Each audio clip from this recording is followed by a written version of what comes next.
What's up, everybody? It is July 21st with episode 53 of the Clappercast. I'm Burke, And I'm Sean. and this week on our episode, we're going to preview the Eastern Conference play-in round. We're just going to give our thoughts on how the series might go and give some major points for each series. So, Sean, I thought we could start with the Penguins versus the Montreal Canadiens. Yeah, so this to me is like the most lopsided of the play-in series, all of both conferences. Provided Pittsburgh is healthy and can stay healthy for the whole thing, they have pretty much all the advantages, and the series is theirs to lose. I would agree, as long as there's not a mumps outbreak in the Penguins camp. Well, let's see. Crosby did miss practice for a day, so never know. Yeah, you'll see if the next time he speaks to the press, if he's got that gigantic chin like he did But don't a worry, few he still years doesn't have the ago. mumps though. Yeah. Yeah, I would agree though. It's definitely lopsided. I mean, all the memes about the Canadians even making it into playoffs are there for a reason, right? Like they've had a pretty rough season. I think they're the team that got swept this year by the Red Wings. Is that correct I in the think so. season? I think that was their deal this year.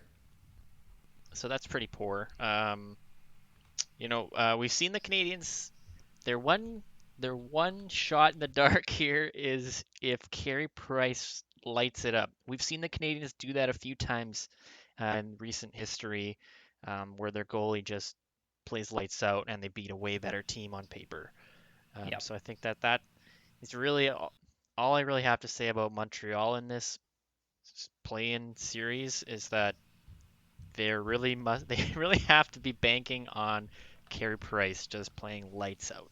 Yeah, and I mean that's kind of where I'm at too. Like Montreal barely made it into this expanded format. They're playing the best non-bye team in the East, and like you said, they're going to be relying on Carey Price to have a better than average postseason because he was not the great Carey Price in the regular season. He was kind of average.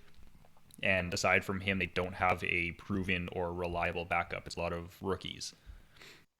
Yep. And I mean, they do technically have on paper advantages in net and also on high end D. I'd say Shea Weber and Jeff Petrie would be top two defensemen on Pittsburgh, but that's putting a lot of pressure on them and taking away from their depth that they don't quite have as much as Pittsburgh does at this point. Yep. Yeah. Um, Carey Price, 32nd in even strength save percentage this season among goalies with 1,000 minutes played, and 32nd in goals saved above average. So Yeah. not a great regular season, but No. Carey Price is known to have that next level at Yeah. times.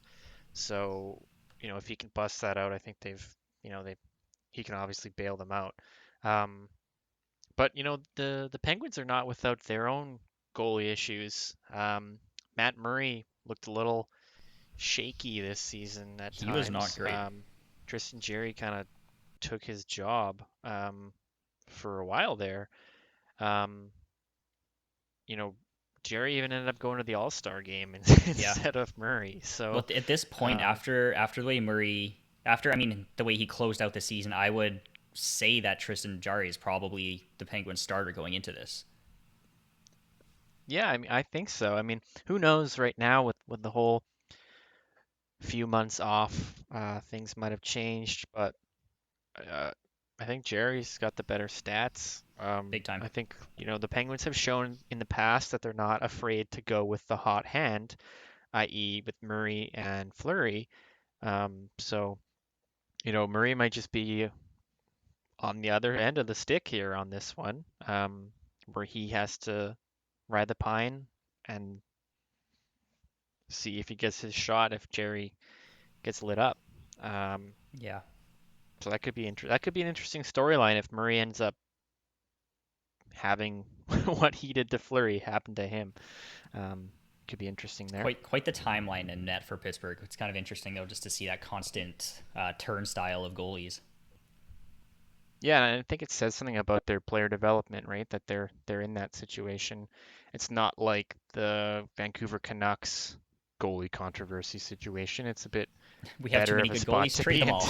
Yeah, yeah. Get rid of all of them and end up with nobody. Yeah. So I think the goaltending is really going to be the tail of the tape on this one. That's really going to be the deciding factor. I think, the Pittsburgh Penguins have a lot more offense up front than the Canadians. I think Jonathan Drouin was hurt at the end of the season. Um, so we'll see if he comes back. But you know, Penguins are going to have Gensel come back. That's massive for them. Um, so I think it's really going to be a case of goaltending. Yeah, I I don't know. Do you mean, have any? one other key point for Montreal is them having that line with Philippe Deneau, who is, Mhm. I mean, him and that line are one of the better defensive lines in the league. So it's going to be really a lot of pressure on them to shut down whichever of Pittsburgh's top two lines Yeah, one they're of the matched up two. against. Yeah, and I mean, if Deneau's line can shut down whichever Pittsburgh's number one offensive line is, and then it's going to fall on Petrie slash whoever to help defend against the second offensive line, as they're usually the second pairing of defensemen. Maybe Montreal has a chance, but I don't think they quite have enough firepower across the whole lineup to take down the almighty Penguins, really. Yeah, I would agree for sure. So what's your prediction for this play-in round matchup? This one's my sweep. It's Pittsburgh in three for me. Yeah, I would say I predict Pittsburgh in four. Just I think Carey Price might steal one game, That's fair. but I not could see it. enough to make a real damage in the series. So there it is. There's the prediction. Both going with Pens. So next up, do you want to move to the Carolina Hurricanes versus the New York Rangers? Sounds good. So much to the chagrin of Rob Brindamore, this is The the Rangers matchup and the that they and the get. Hurricanes have to win the same number of games Yeah, each. No one has to play an extra game. yeah. So um, I think for this one, it's a bit different. I see them as more equals. You mentioned that you thought the Penguins Canadians one was the most lopsided of the bunch. I think this one's going to be really close. Um, there's a lot of moving parts though. So maybe let's dive into that first, if that works for you. Of course. Um, but Carolina was a team that um, got a lot of new pieces at the deadline, including Brady Shea from the New York Rangers. And they're actually getting a lot of guys back in the lineup too. So Notably Dougie they're Hamilton. Dougie Hamilton.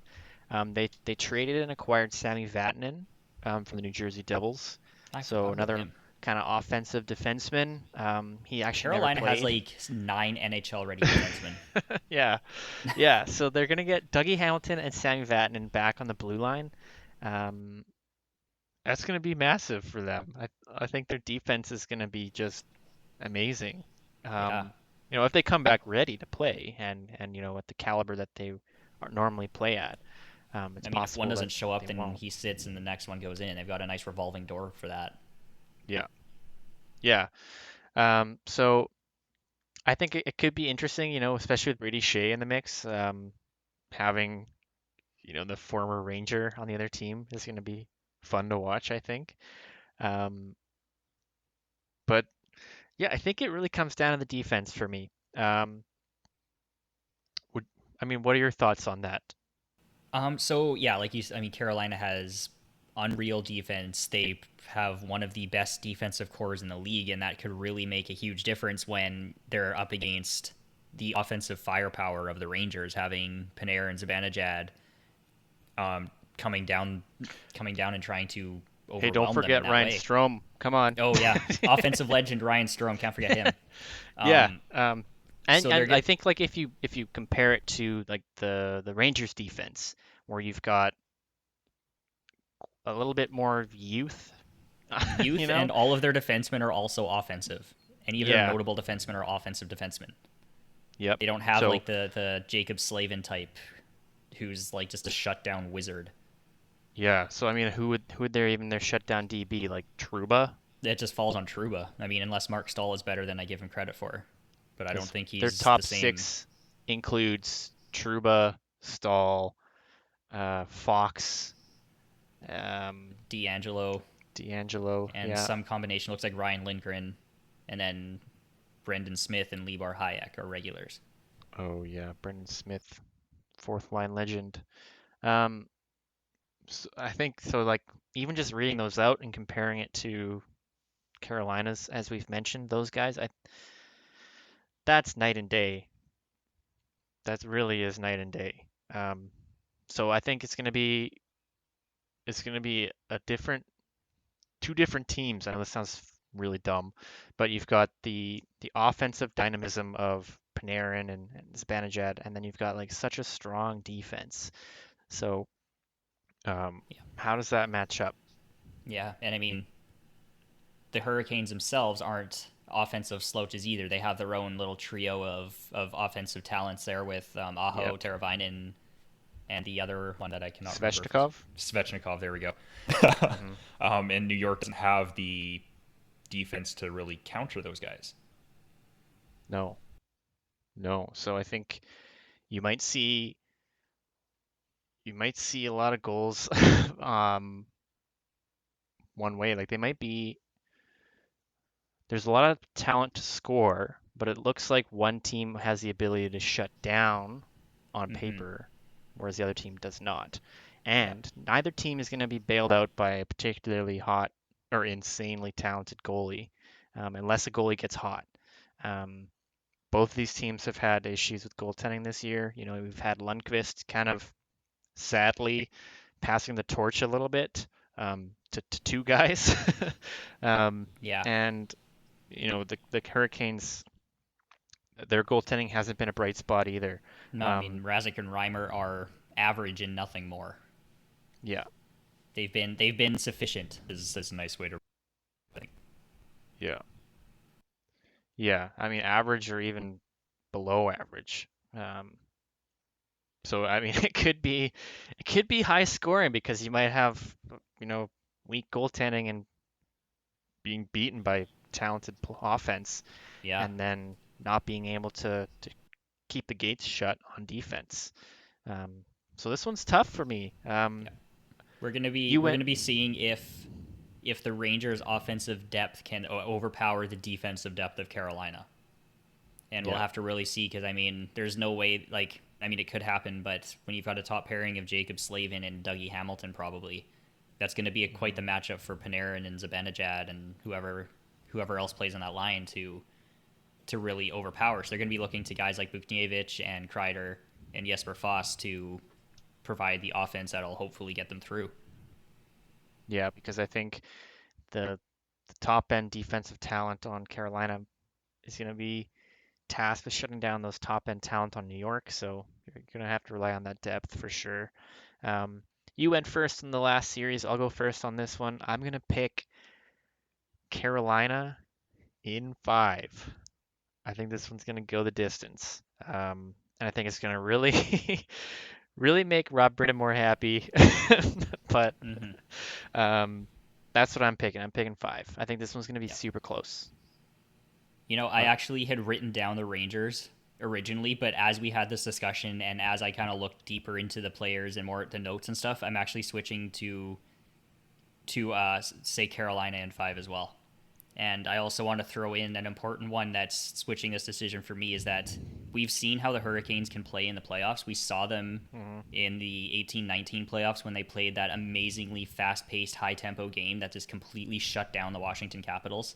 Yep. And we saw how they could control the pace of play so well to completely negate anything that guys like Kuznetsov and Ovechkin could do. And Yeah. if they can find that same ability or that same tempo and pace right out of the gate, then they will be able to shut down guys like Panarin and Zibanejad. That's a good point. Um, they've gone pretty far into the playoffs last time around. So they're hungry. They want to be there. Um, One thing I just remembered, we mentioned Brady Shea going the other way to Carolina at the trade deadline. Adam Fox, um, his signing rights were traded from Carolina to the Rangers last summer. Ooh, Um, so that could be a spicy. yeah, uh, that's a spicy defensive rivalry right there. yeah, so we've got one, on both sides. So that could be interesting. Could be a talking point moving forward. Let's move on to the next series here, to the New York Islanders versus the Florida Panthers. Um, Again, this is a weird one. Let's start with your thoughts Yeah. on this one, Sean. So my thoughts are quite here. Let me rephrase that. I think this series is probably set up to be the most kind of boring or uninteresting of the first round ones. I don't see a particularly appealing side to this. Like you've got the low goal scoring, weaker offensive Islanders versus the weak defense and goaltending of Florida. But where Hmm. each of these teams are weak, they're strong against the other team's equivalent, if that makes any sense. Like the weak offense Yeah. versus a weak goalie, the stronger defense and goalie versus the stronger offense. That it kind of all balances out, and I don't really know where this series is going to go. Hmm.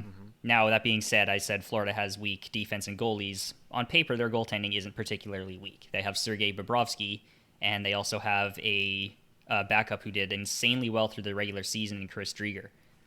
Only played 12 games, but he had a 938 save percentage and a 2.05 GAA with a Hmm. 10.1 or 10.01 goals saved above average, which that could be huge if Bobrovsky, and we know he's a bit of a slow starter. He's kind of shown it the last few seasons here. if he takes this as kind of an off season and starts this branch of the season slower, then they can switch to the backup pretty quickly and see if he continues any of that regular season magic. Yeah, which version of Bobrovsky are we going to get? Are we going to get last year's playoff Bobrovsky, or are we going to get every series before that Bobrovsky? Yeah, is he on or off the case? We need to know.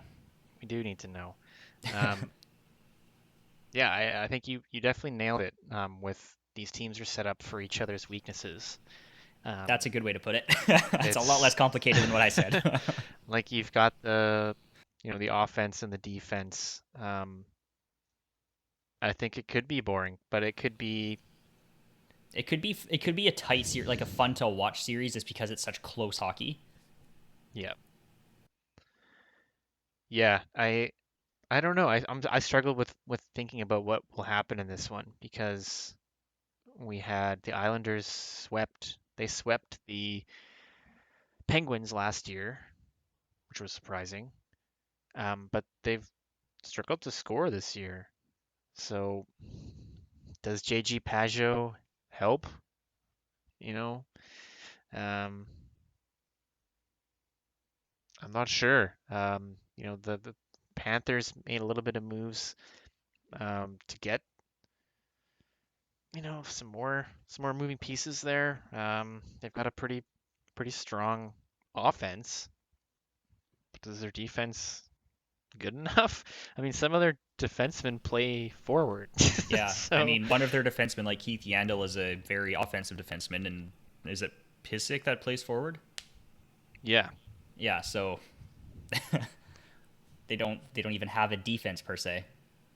Yeah. I mean, I think the one good thing that they did, is that they brought in Eric Holla. Um, they sent out of town Vinny Trocheck. He's now on the Canes, but they brought in Holla. So I think Holla might be good for more like that two-way kind of play. So maybe they've got, a bit more help in the back end with him around.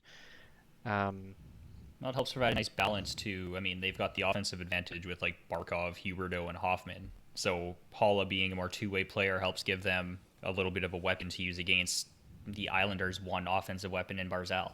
yeah, I think this one's kind of like, the Islanders were kind of hot out of the gates, if I remember correctly, but slowed down. That is Um, correct.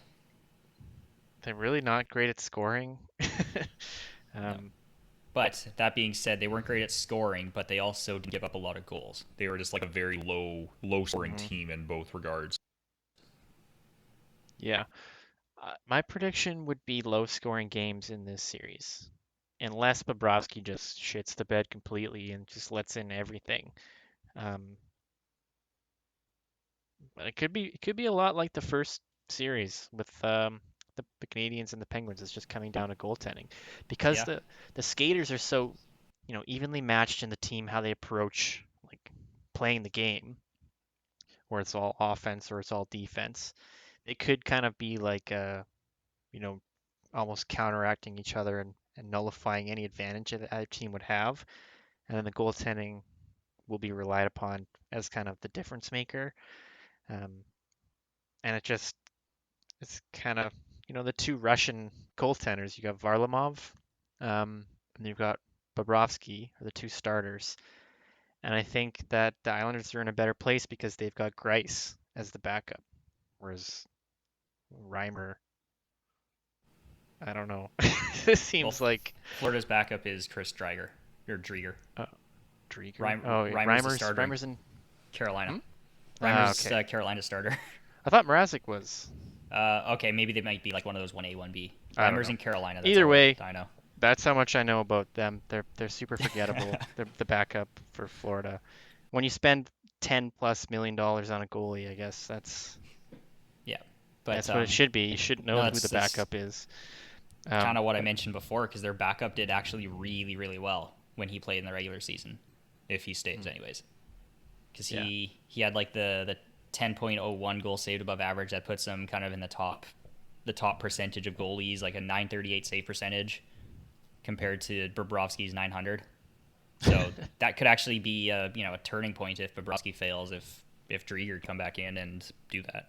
yeah, I'd still put my faith in Varlamov and Grice Yes, I as agree. one season removed from, or I guess with Grice at least one season removed from being on that excellent tandem with Leonard.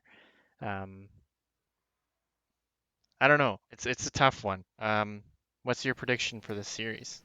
So I think the on paper advantage goes to Florida, but the Islanders are going to be a difficult matchup because they play such a solid all around game, and it doesn't see a lot of offense from either team. So I ultimately think Florida's going to take it just because they do have the offense to put them just a little bit over the top.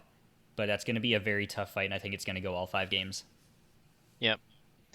Yeah, I also picked Florida in five, um, just for the same reason as the offense. Seems like there's a bit more there, and if the Islanders struggle to score and they lose any advantage on a power play, I don't know if they're going to be able to do it. So I'm going to give it But I to mean, to as Florida I in say five. this with the offensive advantage, we saw this Islanders team shut down Crosby and Malkin last year. That's true. But Um, I'll still stick with what I said before. True. It's so unpredictable. Playoff hockey is a beautiful Yeah, thing, right? and that's the thing. That's why we Like with love it. these aren't technically playoffs, but I think they are for record keeping purposes. But because there's so much of a gap, it's not like you don't have that same like build up of momentum into the playoffs like we were talking about last year with Columbus versus Tampa Bay. Yeah. There's such like a gap between the regular season and in air quotes playoffs. It's like how are the teams going to come out of the gate? Are they going to be in that high intensity mode? Are they going to need a game or two to get ready? Like what's that going to be like? It almost feels like preseason It does. It does. It's like a because preseason play-in series. That's what it feels like. yeah, I agree. it's like relegation games or something. If you lose the series, you're out of the league. Go down to the AHL. Um, Always cheer okay. for Kazakhstan in the relegation games. Yeah. Okay, so this next series is the one I'm actually most excited for. And I feel like we talked about how Florida and New York Islanders are set up to be, they're set up for the other team's weakness. This to me, this series encapsulates that idea and brings it to a whole other level. It's the Maple Leafs versus the Columbus Blue Jackets. It's so much clearer to me in this one that you have defense, offense. Yeah, That's it. exactly. So that's really all it's going to be is offense or defense. What do you think's going to win? Um, is the defensive team going to score enough goals to actually win a game, or are they just going to be able to limit the goals against to 1 or 2? Or is the offensive team going to be able to outscore the shitty defense that they can provide? Yeah. Um, so, what was the series at in the regular season? Looks like it was a split. Um, That doesn't help anything. yeah, so Maple Leafs won one in regulation, Blue Jackets won in OT. Um, so I guess they just played the two games. 7-5 goal differential in Toronto's favor. Pretty Yeah. close. Um, Where do you fall on this series? How do on you this see it playing out? series, uh, I think it's going to be tough because Columbus has had a lot of players hurt, and it looks like they're going to be getting a lot of guys back. Like I just read something today that they're actually adding, who was it, Josh Anderson, I to believe so. their active player list. So if they get someone like him back who can, throw the body around against Toronto's forwards or defense, forechecking, that's going to be huge for them. Um, Whereas I think for the Leafs, there's no real people that were hurt. Could be Looks like mistaken Andreas on that. Janssen. Yeah. Um, so I think all of their guys will be good to go for the Leafs. Um, yeah, I mean, I think maybe it was last episode, maybe it was when before that, but we were talking about how Freddie Anderson wasn't a bright spot for the Leafs, and it felt weird that that was a thing Yeah. this season, is that he was almost one of the negative points for the year. His performance just wasn't, at his normal level. Um, Whereas on Columbus, you've got a couple bright spots for the team. Korpisalo and Merzlikins had Yeah, I great mean, years. Korpisalo was steady enough to win them quite a few games. He actually had a pretty good record. And then Hmm. Merzlikins, like, I mean, we all know of his story with that massive streak when earlier in the season. Yeah. Um, so this is one that I I know how I want it to go. Um, but I think it's gonna go all five. I want Columbus to win. I really do. I I like them think, being the trolls of the NHL. It's a really good identity for them. yeah, I think, they swept a team that's blue and white before. Um, they can do it again. Well, Um, here's the thing though. Like Toronto is built similarly to Tampa Bay. They're like a poor man's Tampa Bay Lightning. Like they've got that that same like all-star team build where it's like focused mostly on offense, not as much on defense. I mean, even though Tampa Bay does have excellent defense as well, but they both Yeah. kind of have that all-star team mentality where it's like all offense, not a whole lot of physicality and grit. And we saw Columbus dismantle Tampa Bay last year, and I mean now we have like the poor man's version of them. Although, that being said, um, Hedman was hurt for all of that series, wasn't he? Or did he play the last game? Oh, you know what? You're right. He was hurt for parts of that. So I think I don't if you remember take the Hedman, if extent. you take Hedman away, I'd say that they're very identical teams. Um, you've got better goaltending with Vasilevsky though.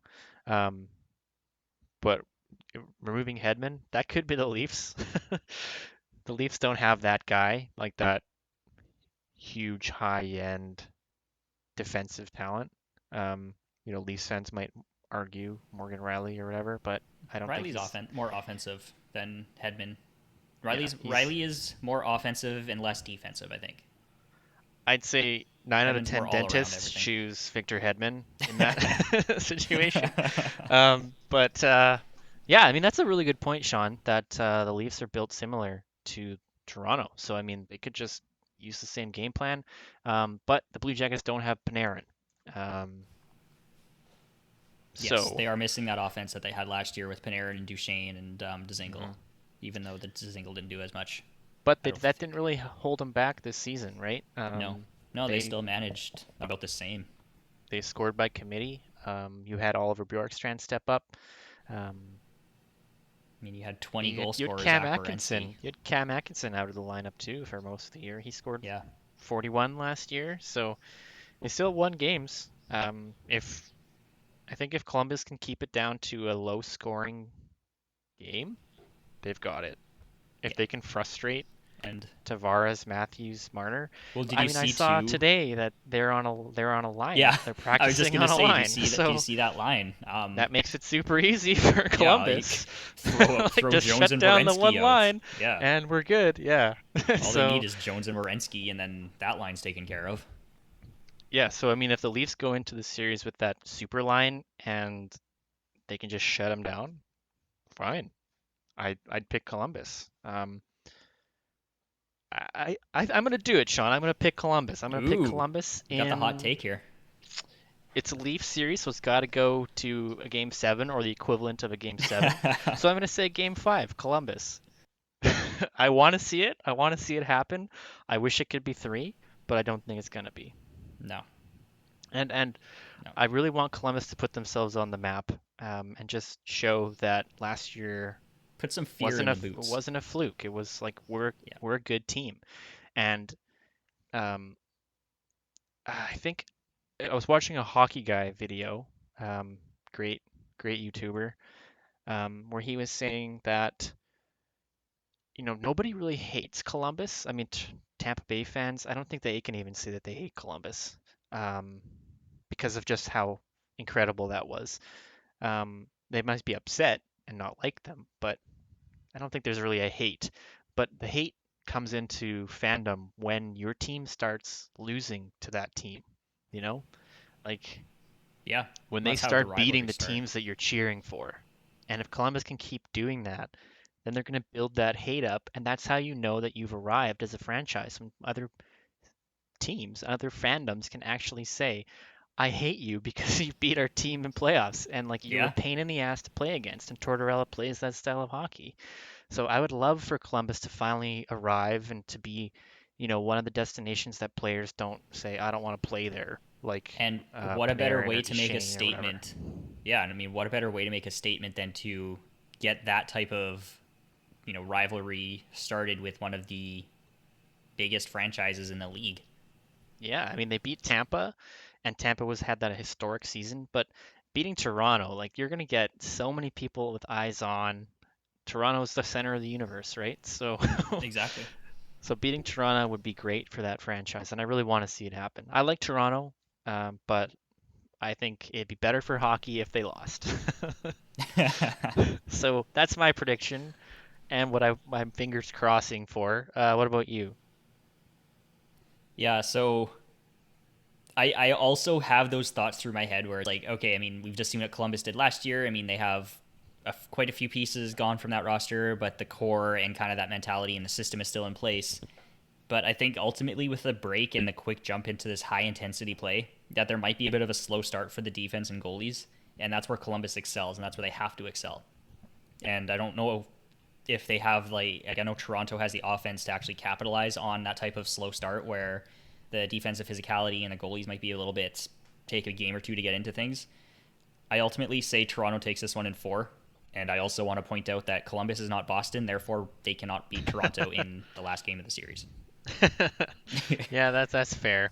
Um, Fair enough. I mean, the Capitals beat them in six, I think, so Yep. that would make sense. Yeah, it has to be Boston if we're going to go with the major weird upset and in the seventh game or fifth game in this Yeah, case. true. Um, I do like your point though about the slow start for defense and goalies. I mean, remember the World Cup of hockey, how Yeah. that was the major criticism of them, like, oh well, it looks like preseason games out there because the defense and goalies are letting everything by them and letting everything in. It could be very well the same thing where it's easier to provide offense when the defense is a little Yeah. slow to they're caught flat-footed because they're not in the swing of things. Um, so that's a good point.